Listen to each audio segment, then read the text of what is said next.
ரொம்ப வருத்தத்துக்குரிய விஷயம். எதிர்க்கட்சி தலைவராக பொறுப்பேற்றதற்கு பின்னால் பொறுப்போடு இருக்க வேண்டிய பொறுப்பில் இருக்கவர் பொறுப்பு இல்லாமல் பேசியிருக்காருங்கிறது மட்டும் தெரியுது. காங்கிரஸ் கட்சியை பொறுத்த மட்டும் அவரை துணை முதலமைச்சராக்கிறதுக்கு தோல்ல தூக்கி சுமந்த கட்சி இந்த கட்சி.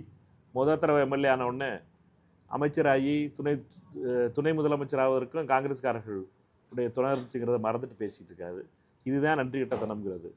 அவரை பொறுத்த மட்டும் அளந்து பேசியிருக்கணும். தேவையில்லாமல் காங்கிரஸ்காரங்கிட்ட வாய விட்டுட்டார். இப்போ ஒவ்வொரு கணக்காக வருவோம். சரியா? யார் என்ன பண்ணாங்கன்னு. 4ஆம் தேதி ரிசல்ட் வருது. 4ஆம் தேதி ரிசல்ட் வந்துக்கிட்டு இருக்கு. 3 மணிக்கு டெல்லியிலிருந்து ஆணை வந்து பாஜகவுக்கும் பாஜகவுடைய ஆணை வந்து அதிமுகவும் திமுகவும் சேர்ந்து பேச ஆரம்பிக்கிறாங்க. 5 மணிக்கு எங்களுக்கு தகவல் வருது. 5ஆம் தேதி காலையில் எங்களை பொறுத்த மட்டும் இவர்கள் 2 பேரும் சேர்ந்து முடிவு பண்ண போகிறாங்கங்கிறது எங்களுக்கு தகவல் வந்தனுடைய விளைவாக நாங்கள் உடனடியாக எம்எல்ஏக்கள் கூட்டத்தை கூட்டுறோம். 5ஆம் தேதி சாயந்தரம் டெல்லியில் கூட்டம் கூட்டப்படுது. எதிர்க்கட்சி தலைவர் ராகுல் காந்தி அவர்களும் கார்கே அவர்களுடைய கூட்டமும் நடைபெற்றது. தமிழ்நாட்டுடைய பொறுப்பாளர் திரு கிரீஷ் சோடங்கர் தமிழ்நாடு சூழ்நிலையை எடுத்து சொல்கிறாரு. 5ஆம் தேதி நைட்டே ஒரு அரசியல் விவகார குழு காங்கிரஸுடைய குழு கூடி 6ஆம் தேதி காலையில் விஜய்க்கு ஆதரவு தெரிவிக்கிறதா, அவர் முதலமைச்சராக ஆதரவு தெரிவிக்கிறதா முடிவு பண்ணுறோம். ஏன் முடிவு பண்ணுறோம்? 4ஆம் தேதியில் ஆரம்பிச்சிட்டாங்க. ரிசல்ட் வந்துக்கிட்டு இருக்கும்போதே தோத்துக்கிட்டு இருக்கும்போது பாஜகவினுடைய கண்ட்ரோலோடு சேர்ந்து பாஜகவுடைய ஆணைக்கினங்க அதிமுகவும் திமுகவும் சேர்ந்து ஆட்சி அமைக்கணும். ஒரே ஒரு காரணம் என்னட்டுன்னா தமிழக வெற்றி கழகத்தினுடைய தலைவர் விஜய் அவர்களை முதலமைச்சர் ஆக்கக்கூடாது அப்படிங்கிற ஒரே வன்மம் தான். இதை வந்து வெளியில் சொல்லாமல் இருந்தோம். நாங்கள் இதுக்காகத்தான் நாங்கள் அவங்களுக்கு போகவே இல்லை. எதுக்கு 5ஆம் தேதி போகலன்னுட்டா 4ஆம் தேதி தான் பேச ஆரம்பிச்சிட்டாங்களே.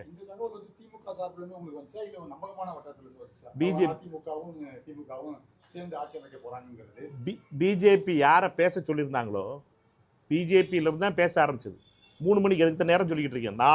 4ஆம் தேதி 3 மணிக்கு பாஜகவினுடைய முக்கிய தலைவர் அதிமுக திமுக தலைவர்களை தொடர்பு கொண்டார். 5 மணிக்கு இவங்க பேச ஆரம்பிச்சிட்டாங்க. பேச ஆரம்பித்த உடனே எங்களுக்கு தகவல் வந்து என்னட்டுன்னா பிஜேபி வந்து 2 பேருக்கு கனெக்டிங் கால் போட்டு விட்டுருச்சு. அதிமுகவுக்கும் பிஜேபிக்கும் டிஎம்கேக்கும் கனெக்டிங் கால் போட்டு விட்டது பிஜேபி. கனெக்டிங் கால் போட்ட உடனே எங்களுக்கு தகவல் வந்துருச்சு, கனெக்டிங் கால் ஆயிடுச்சு, 2 பேரும் பேச ஆரம்பிச்சிட்டாங்கிறது.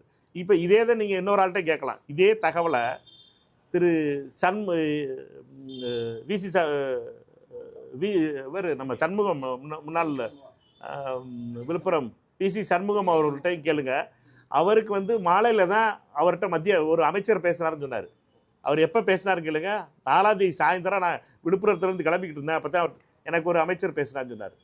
இதுதான் உண்மை. என்னென்னா இவர்கள் பேச ஆரம்பித்தது 3 மணிக்கு, கனெக்டிங் கால் போட்டது பிஜேபி. இதில் வந்து திரு உதயநிதியை பொறுத்த மட்டும் திமுகவினுடைய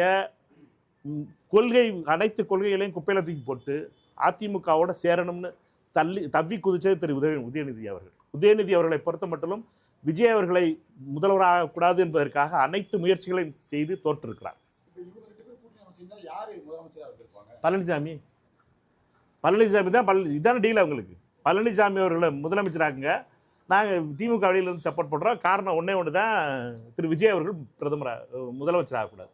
இதற்கு கவர்னர் ஹெல்ப் இருக்கும், கவர்னரோட மறைமுக ஹெல்ப் இருக்கும். ஏன்டா கனெக்டிங் கால் போட்டது டெல்லியில், அதனால தான் அலக்கழிச்சது.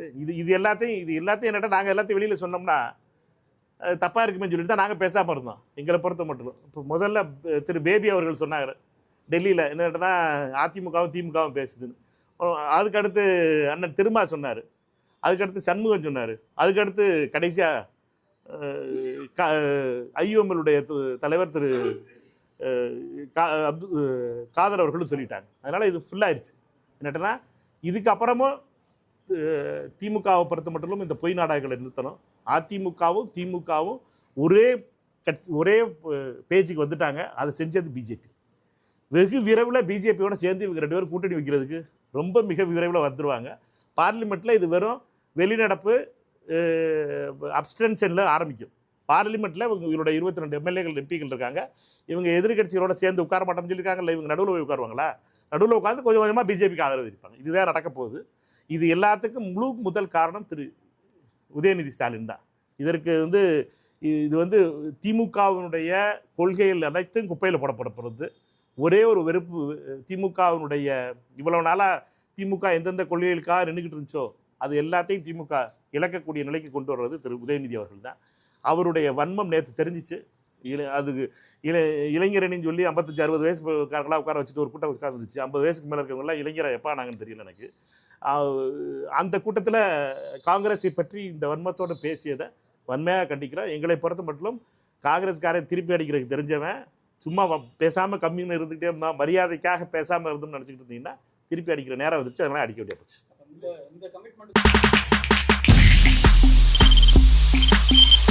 தவிர்க்க முடியாத தம்ப்நெயில்ஸ், கலக்கலான கண்டென்ட்ஸ், சினிமாவும் சீரியஸ் பிரச்சனைகளும், பல வருடங்கள் இடைவெளிக்கு பிறகு இந்த படத்துல ஒரு கலகலப்பும் கைகலப்பும், போயிட்டே